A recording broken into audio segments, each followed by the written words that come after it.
ഇത് നമ്മളുടെ ബേഡ്സിന് കുതിർത്ത് കൊടുക്കുന്ന ഫുഡാണ്. ഇതിൽ ഗ്രീൻ പീസ് ഉണ്ട്, കടല, ചെറുപയർ,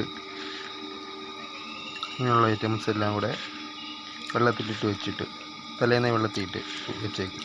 പിറ്റേ ദിവസം ഒന്ന് തോത്തി, അതായത് വെള്ളം പൊക്കിയിട്ട് കൊടുക്കും. ഇങ്ങനെ വെച്ചിട്ട് നല്ല രീതിയിലൊന്ന് കുതിർന്ന് കഴിയുമ്പോൾ ഒന്നുകൂടി ഞെവിടി കയറി വേറെ വെള്ളത്തിൽ ഇട്ടിട്ടാണ് കൊടുക്കുന്നത്. നമ്മളെ കുന്നൂറിൻ്റെ ഫുഡ്, പൊക്കറ്റേലിൻ്റെ ഫുഡ്, ഗ്രേ പാറ്റിൻ്റെ ഫുഡ്, ഇതെല്ലാം നിങ്ങളെ കാണിക്കാൻ വേണ്ടിയാണ് ഈ ഐറ്റം എല്ലാം കൂടെ കാണിക്കുന്നത്. എന്തൊക്കെയാണ് കൊടുക്കുന്നത് എന്നുള്ള ഐറ്റങ്ങൾ കാണിക്കും.